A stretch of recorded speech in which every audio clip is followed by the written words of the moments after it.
everybody who doesn't know, I'm Antonia Hellman. I am co-founder and CEO of Toucan, which is the platform that you're on right now. And in just a moment, I'm going to be joined up here on the stage where you all can hear and see us by three of my friends and super hosts on Toucan who've done really, really interesting things for our use case showcase. So that is how you're going to have the ability to ask any questions you want, learn from the pros. There's no question that's too hard. We're here to share how we've used Toucan in the past and really share how we've gotten our communities to grow on this platform so that you can do the same. So we're going to start in just a few minutes. So sit tight, join a group, meet somebody new. Everybody here is really friendly. And we will be up with our panel in just a moment.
I'm back. So welcome to the Use Case Showcase. I am Antonia Hellman. I'm co-founder and CEO of Toucan, and today I'm going to be joined, like I said, by three of my friends, people that I've gotten to know really well through starting Toucan and just helping them with their communities. They're really inspiring and genuinely kind human beings who are always willing to help. Exhibit A is they're speaking in this panel right now. So without further ado, please welcome Shiley, Andrew, and Ken to the stage. Hey, hey. And you can, if you hover over their videos, you can give them claps. You can clap for them. You can send them hearts. Just do it for me. Everybody. Oh, you can also click on our names and see our little digital business cards. It'll flip around when you click on our names. That is true. That's a really great point from the pros. If you want to connect with any of them, I will repeat this at the end, but a great Toucan little lesson is if you hover over their videos and click on their names, there's a little I next to their name, then that flips over their card and it tells you about who they are in their bio that they've written for themselves. And I think all of you guys have your LinkedIn, some of you have Twitter, some of you have more than that. Follow them and just hit them up for anything that you need. Hopefully I didn't just unleash Pandora's box on you guys, but yes. Thank you so much for being here. Really, really appreciate it. And I know that all of our audience members do as well. Can we kick this off just by explaining a little bit about who you guys are and what your backgrounds are? Shiley, you go first. Oh my gosh. So here's my world. So I help business owners and companies be unforgettable to who they serve. And for one of my clients, it meant that I coach a group of, at that point, 200 consultant ladies on how to get more business on LinkedIn. And I had fallen in love with Toucan after finding out about it on TikTok of all places. And I was like, client, I must host on this platform. And this was like fall of 2020. So this is COVID awkwardness, like in full swing. And I remember one of the best lines I got was like, one of the people came to the Toucan and they were like, wow, this feels like real life. And like and they said something to the effect of like, oh, if this was, this felt like 30 minutes, even though it was an hour and a half, this would have felt like if it was 30 minutes on Zoom, it would have felt like an hour and a half. Like it was basically like time flew by because she was having so much fun compared to how long and it would have been on Zoom. So a lot of times my work revolves around bridging what my clients know to what they can do with the tools of technology, which includes empowering people to use Toucan because they can take what they know from real life events and bring them onto the web and bring their community even deeper than they were before. So that is me. And we have two other lovely humans here that have crazy stories of how they got here. Tell us more. I'll go next, since we might be going left to right. So my name is Andrew, and You can do that on Toucan, by the way, for everybody who doesn't know. We're all in the same we're all order. seeing the same thing. Yeah. That's fun. So I also found out about Toucan in the fall of 2020. And right around that same time, I started spending a lot of time on LinkedIn because at the time I had just started a new job search. I had just moved from San Diego up to San Francisco. So I was looking for a new job and on LinkedIn a lot. And as I was going through people's profiles, I kept noticing a lot of people had their language skills listed. And it reminded me of when I used to live in New York City.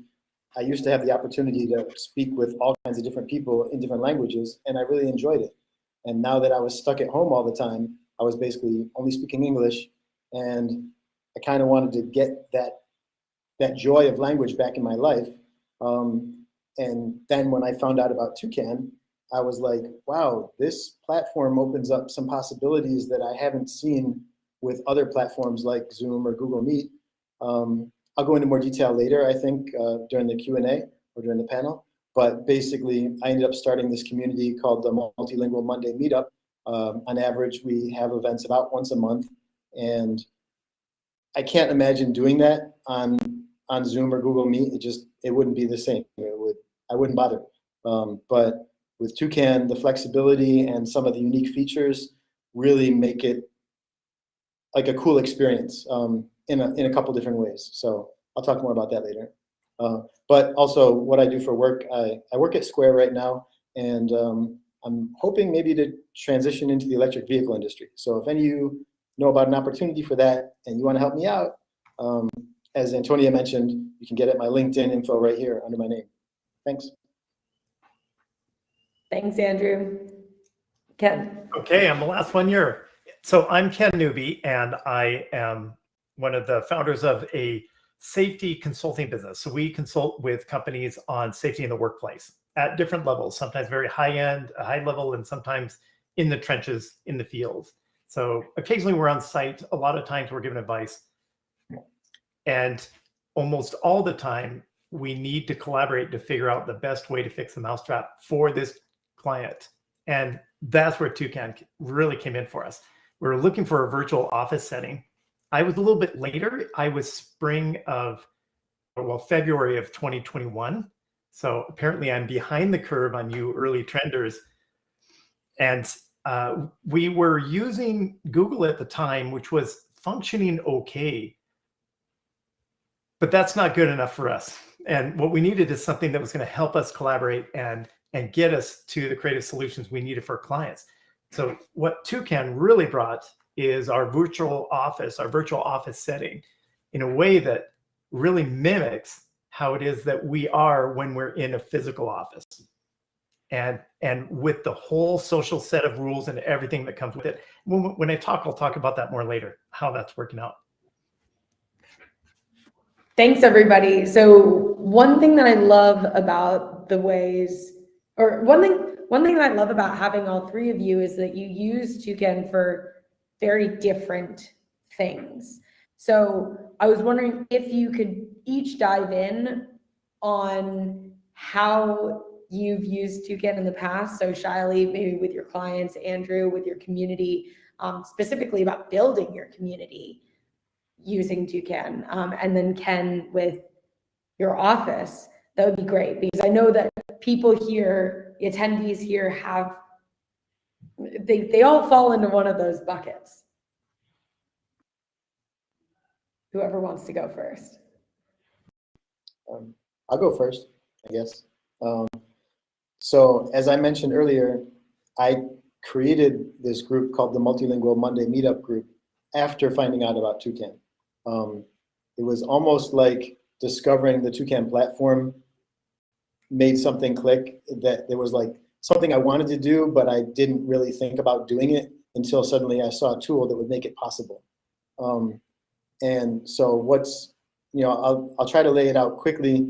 What's unique about Toucan that makes these types of events possible, the events that I organize for a Multilingual Monday Meetup Group, is that I set up different meeting spots for different languages. And some of the people who are active in the group speak or study more than 2, more than 3 languages. So if you look at, for example, a website like meetup.com, you'll see lots of groups for people who only want to speak French or people who only want to practice Spanish. And that's cool if there's only one language you're working on. But if you've studied multiple languages in the past and are kind of happy to chat in any of them, depending on who's around, then it's nice to have an event where there might be different meeting spots set up for different languages, and you can float from one meeting spot to the next. Or if nobody shows up to speak French that day, you go to the Spanish meeting spot or the Japanese meeting spot, whatever. And that's part of the reason why I did it, because you can never, like, the joy of a group like that is interacting with the other people. But of course, you can't control other people's schedules. You can't even know for sure if people will show up. Even if they RSVP, they might not show up. So having more flexibility and more ways for people to enjoy an event, in my mind, makes it more likely that more people will come, even though different people might come for different reasons. So one of the things I've been doing with the events for this group is that I usually start each event with some short presentations on a given focus topic. Most recently, we did one for Pride Month. And the presentations are all in English, and then the Q&A is in English. Also, I hire an ASL interpreter. So if anyone's studying ASL, or if they're deaf or hard of hearing, either way, it provides multiple benefits. But after that first hour, if people want to stick around longer, then people can go into the different meeting spots and chat in different languages. So there will be some people who only come for the first hour because they're just really interested in that topic, or they really like the people who are speaking that day. And maybe they only know English, and that's fine, right? There are also some people who might not care about a specific topic, and they'll choose to come to that event 1 hour late because they really want to be there for the networking and the chatting in different languages. And that's okay too. And then there's some people who come at the beginning and stay for the full 2 hours. So, I try to create it like as a very flexible experience that different people can come for different reasons and maybe enjoy it in different ways. But yeah, and then so here's another thing that's really cool about Toucan, which I don't see on other platforms, which I think makes it really good for these types of events, is that you can be together in a meeting spot with somebody. Like even right now, some of you are in meeting spots with other people. You can check this out. We're up here on stage talking. You might not care what I'm talking about. Then you can click on that orange button in the corner, the volume slider, drag the white dot to the bottom, and you won't hear me anymore. And you'll be able to focus on the conversation with the people in your meeting spot. Or vice versa, there could be people in your meeting spot that are talking too much and you want to hear what we're talking about. You can drag the white dot up to the top and focus on the presentations, but you don't have to be like running away from them. Like you can stay in the meeting spot with them. You still have eye contact, you still have body language to like you're hanging out with your friends, watching the presentation together. So those are some of the things I really like about Toucan.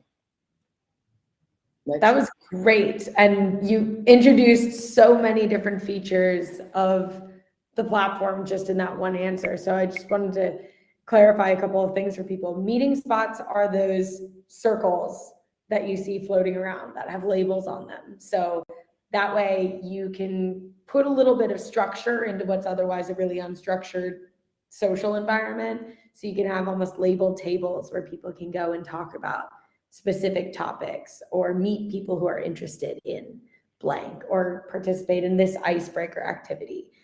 And then obviously you talked about the volume slider, which I think is really cool. It's one of my favorite features of Toucan. And I remember very early on talking to a bunch of teachers about how they should use Toucan in their classes for group work. And let's just say I left that little detail out most of the time. Didn't make them very happy, but Toucan's great for group work, I promise. Anyway, Ken, what about you? Can you tell us about your office? You had a really interesting time sort of building behavioral patterns and norms. So I want you to share that just almost from a psychological perspective. You bet. It really comes down to that. So first thing I'm going to say for featureability of Toucan, what they brought to the table were these spaces. We didn't have to say, oh, let's have a meeting on that. I'll book it. Okay, now who's supposed to be there? We said, let's just meet in our office. So much easier to do. And then if you think about a meeting in your office, if we try to mimic this behavior and the social behavior, well, don't clients come to your office sometimes and they go to meeting spaces? Or your coworkers will come by and knock on your door. And if you're busy, well, then they go away. And what we realized is we didn't need, if you look at the more structured, they would have the ability to mute someone or to kick them out or to, we didn't need that. What we needed is to mimic what we do in the office. If somebody is acting up a bit, we don't call the police and have them kicked out. You make the intervention and you have the discussion and it's okay. And so we didn't need these features. And even the locked door, at some point we realized, we really don't need the locked door because we can be respectful and we can interact with that, in the way that we can lock ourselves out of a group. So what we did is we came up with an office etiquette, and we actually have this. And if anybody here wants that, I will be happy to send a copy to you or email it. But the first thing is when you come in the office, check in. We want to know you're here. Just like you should when you arrive at your physical office, stop in and say hi to everyone. Go ahead to your pod when you're there. Often, I was explaining earlier, if it's not a crunch day, we're not super busy today, I always start off in a meeting spot that's called the water cooler. It's fair game. Anything goes, whatever the conversation is. What did you do last night? And Leah or Trevor might say, oh my gosh, they were up and they're throwing up all night. Or I don't know. It's great to know the background of the people around you. Okay, so office etiquette says something else on this. Just in a social environment, if we are in a bubble, let's say it's called Ken's office, because I'm trying to get some solitude and some focused work done, I literally have a meeting spot called Ken's office. And on the title, we have door open. Come on in. Or might change it to door ajar. Okay, I'm really working on something right now, but you come in and make your piece and kind of leave as soon as you can because I'm busy. A door closed, I'm probably in a phone call. And so just having those kind of cues is helping us to navigate around and use the social graces and social senses. That's what we were missing during the first part of the whole pandemic shutdown. We're missing that we have to interact as humans. That's the second element of Toucan bringing in there, is that it allows us to go where we need to go. Let's see. So other than that, there's a philosophy that we have is that you have privacy, not just because others didn't hear you, although we can go off into our own and have that conversation. And we will lock the door if it's serious conversation. We need to talk about this. But aside from that, we have privacy not because others didn't hear us, it's because they chose not to listen. So I want you to think about that. If we're Bushmen of the Kalahari and we're having an argument by the fireside because it's really close, well, the whole community is going to be listening to you, but you have privacy in your conversation because everyone else is discreet and chooses what it is that they do or don't listen to. So, and the impact of that is huge because right now, and this is why I've got this background behind me, because this is my office with my favorite son's picture with the big mouth open. This is, for a home office, it means we're in your kind of home. And that means your wife or husband might come home, or, somebody else might be knocking on the door, might be whatever. Life happens in the background. And we need to know also when to be discreet. Okay, so that's a nutshell of our social etiquette. Thank you so much, Ken. That's great. And it was truly wonderful to watch you all kind of create this from scratch, because just like any human civilization, given some set of resources, life finds a way, right? So I think that's just one example of how you've done that. And it's truly extraordinary. By the way, before we get to hearing from Shiley, if anybody has any questions at all, some people have already realized this, but we've got a global chat that's down in the bottom right corner. And when you send a chat to that thread, then everybody sees it. So as much as I love asking questions, I really want to ask your questions. So please put them down there and I will make sure that I can weave them in if they're questions for our panelists. There's no dumb questions. Whatever question you think is dumb, there's probably 3 other people who secretly want to ask it as well. So ask it anyway. That is true. So Shiley, I would love to hear your answer to my question about how you use Toucan. And there was a question from the audience that said, what's the difference and what are the advantages of using Toucan over Teams or Zoom? And I know that you could weave the answer to that question to my question. So let's see what you can come up with. Well, this is a casual one, and I know you've heard about this before, and Ken has been there before. I leave my Toucan space, which is like an infinite room, kind of like what we have here, open every Friday at 11:30 Central, so people can come in and say hi to me, which is really nice because people can just drop in and say hi, and they know I'm going to be there, which is really nice. The other thing I've used it for, so this client that I really started using Toucan with the most, we have a community co-working hangout time. We also have like an infinite space like we have here with the square where the room stays open all the time. And now our community, our clients can actually schedule times to co-work with each other, which is getting on a video call and saying, hey, I'm going to tackle this. I'm going to tackle this. They can now do it independently of us being the leadership organizing it, which is really nice. It's very cool. So that's how we can kind of use it as almost like a virtual, kind of like Ken, like a virtual like community gathering space that's very light. And I don't have to unlock the room and let people in. They can use it as they please. And it hasn't been an issue since. So that's one part of this. The other part of this, and this is a really great demographic that I know you and I have been talking about, is when you have a community that doesn't necessarily need a live conference, right? Getting people to spend thousands of dollars to fly all over the world to meet up can help some communities. But when you're like my clients all over the world, she doesn't necessarily run live events. That's not her jam. So for them to have that real world experience is not the easiest thing for them to do. So when we have our Toucan, like holiday parties, happy hours, or whatever, they get to feel that real life experience without spending thousands of dollars on hotel, food, flights, babysitters, whatever. And it lets them get those deeper connections in a way that's like organic to them, where they can talk to each other and really go deeper. The other fun use of Toucan that I want to talk about are these bubbles, right? You see this, learn more about Toucan producer. Hey, that's me. Hello. Tonia's Corner, Help Center, all that stuff. Help Center is a great idea. What we did for this client that I came up with, because I was the Toucan Messiah, I don't know, can I call it the Toucan Messiah? I brought the Toucan to my client. Extraordinaire. Let's use that.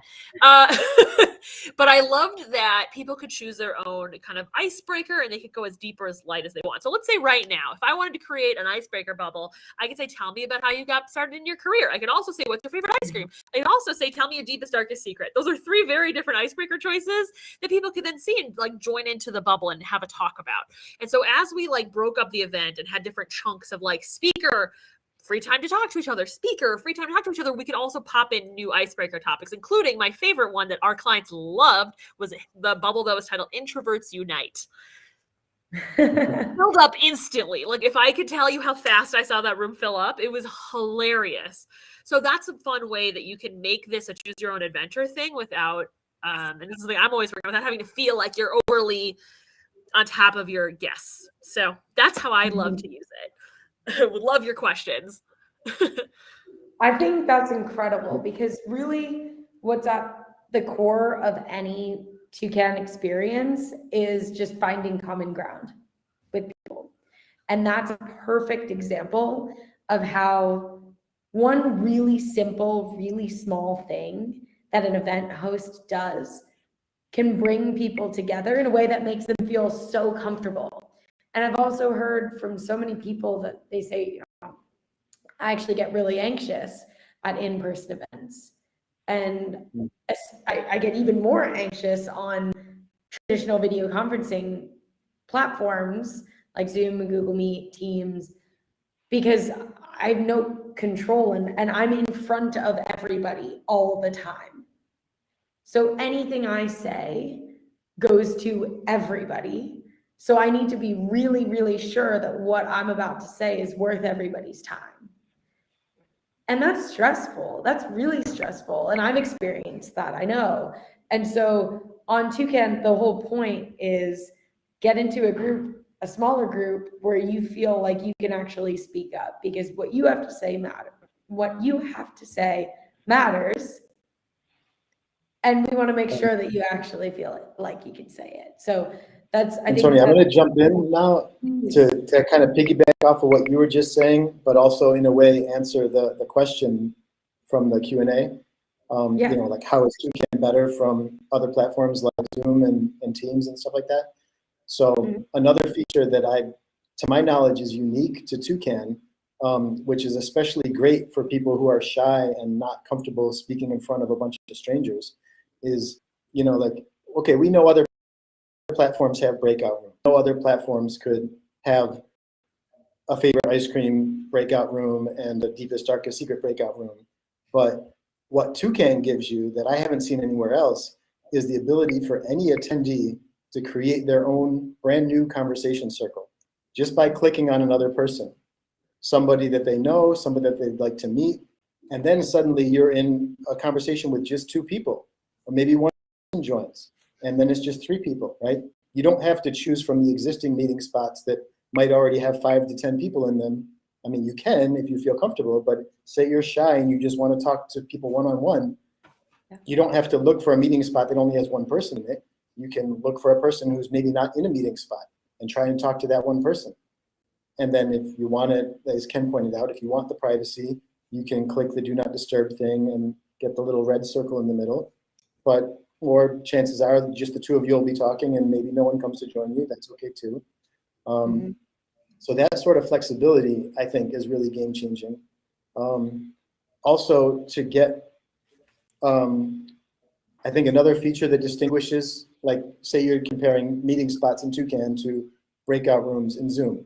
My experience on Zoom has been that in order to go into a breakout room, I have to click on a list at the bottom, and then it's just text, right? It's just lines of text with the names of the breakout rooms.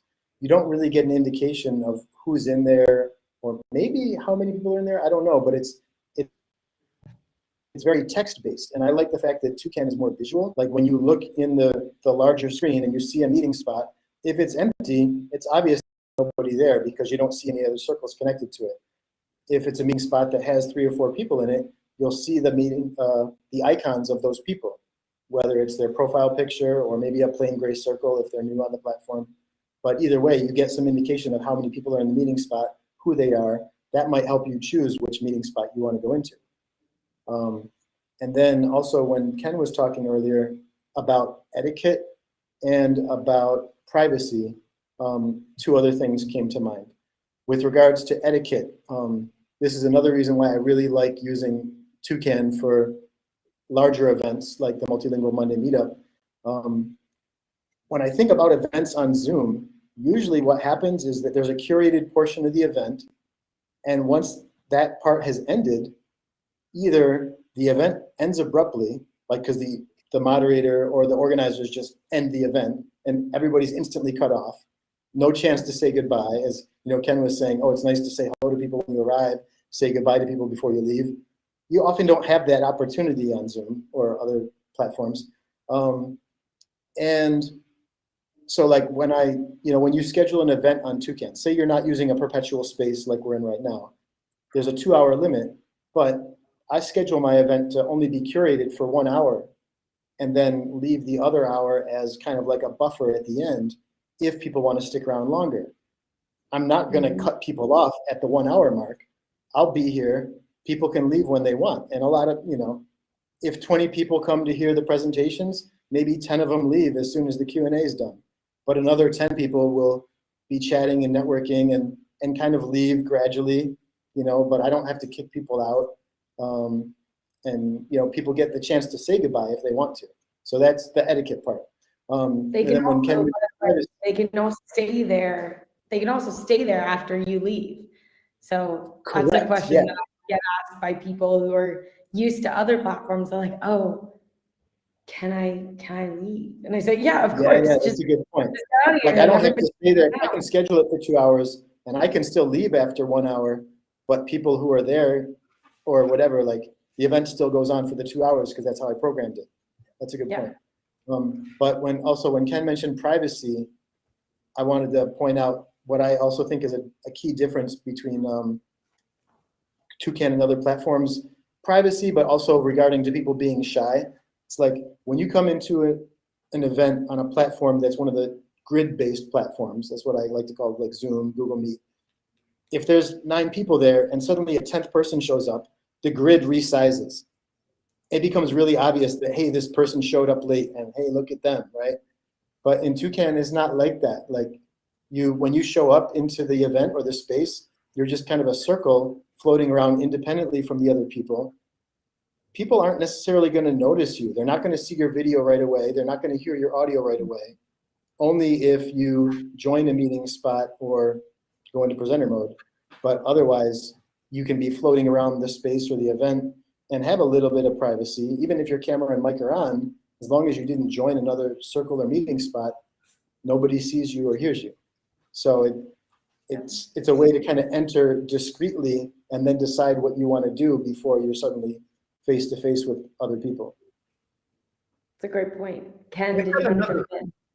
I've got another point, a feature of Toucan that I wanted to say, follow up on what you just said, Andrew.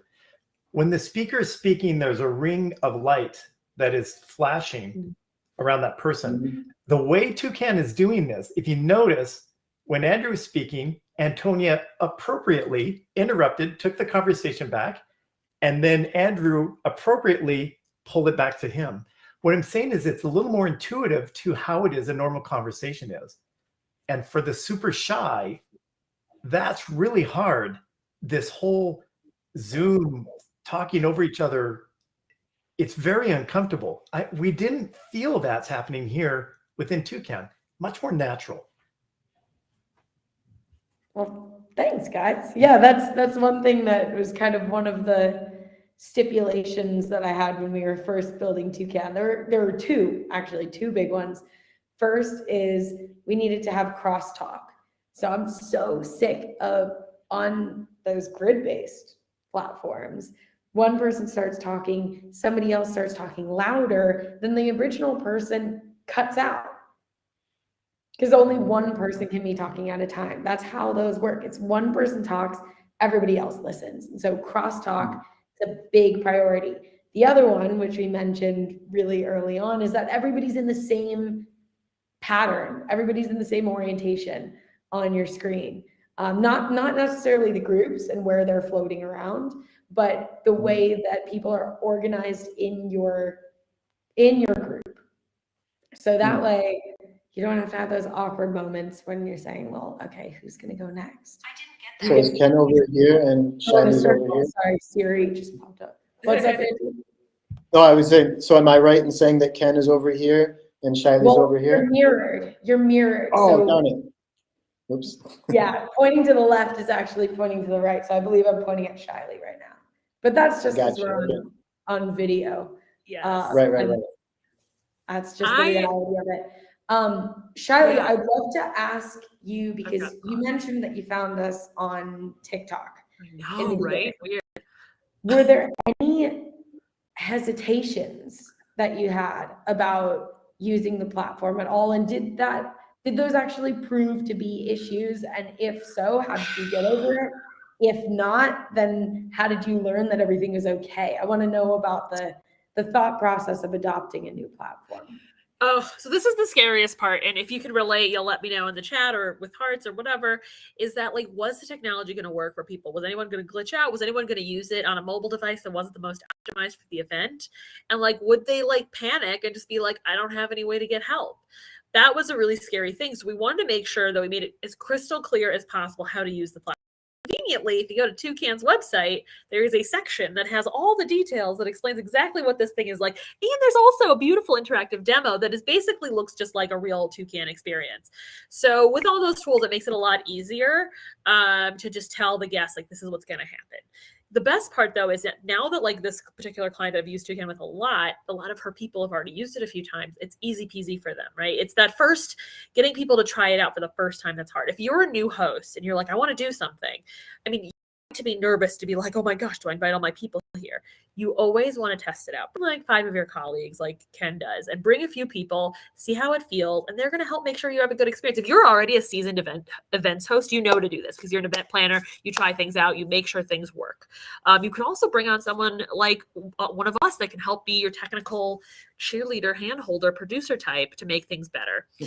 And that's always good to have someone on deck to make this experience extra wonderful. Now, just because we have this beautiful platform doesn't mean it's going to magically make all your events better. It might. I'm going to be totally transparent with you. You do want to test it out. You do want to have a plan. But I also want to remind you too that like there's some creativity that happens here, and you still want to do the same things you do in real life. When I'm in real life events, you know, if it's my first time, like kind of Andrew was talking about, if someone's shy and nervous, I don't know where to go.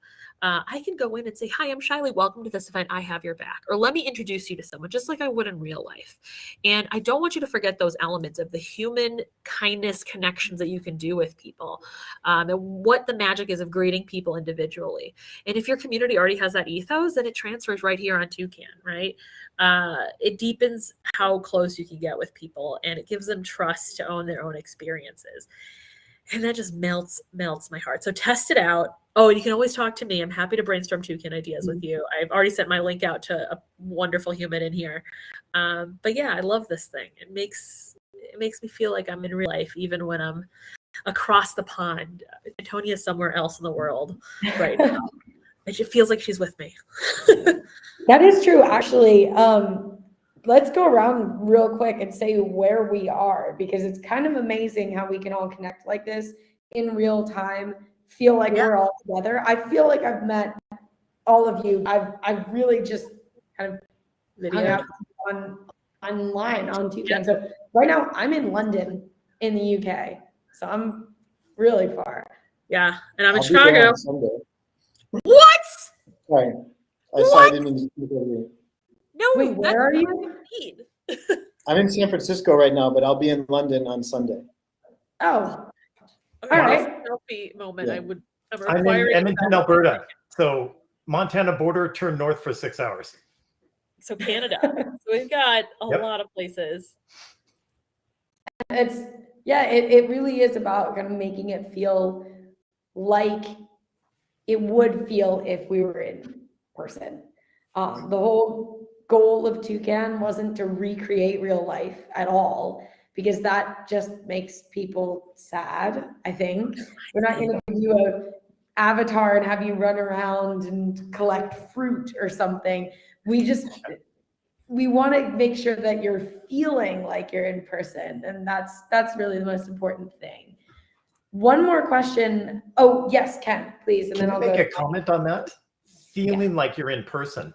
I want everyone to know, and we're using this as a virtual office. We're in the office every day. All of us are, seeing each other. I was talking to somebody 2 weeks ago about Leah, who's in this room. She's running around outside there somewhere. When's the last time I saw Leah? Well, in person? But I didn't know. I had to call her up and say, when was the last time we were in person? It turns out it was in May. and then once before in February, and then it was October. I don't feel like that at all. I just saw her 30 minutes ago. What do you mean? So can you imagine working remote and not having that feeling that you're all alone and isolated? It just hasn't occurred to me until that point. I couldn't tell when I'd last seen her. So I just wanted to say, and thanks. That's a real thing that just happened to me.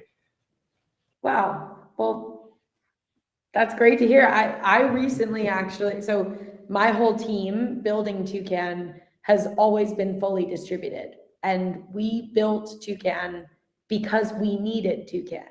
So we've built it for ourselves.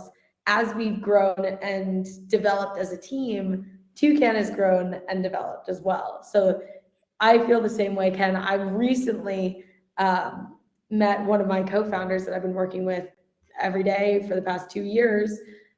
I've met him in person, and it was great. But I feel the exact same way that you do about Leah.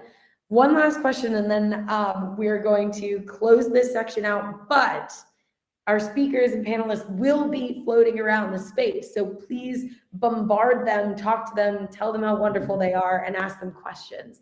So just to close this out, each of you, what are your tips? Maybe stick to 1 or 2 tips for Toucan attendees who haven't hosted an event yet, but who want to or who should.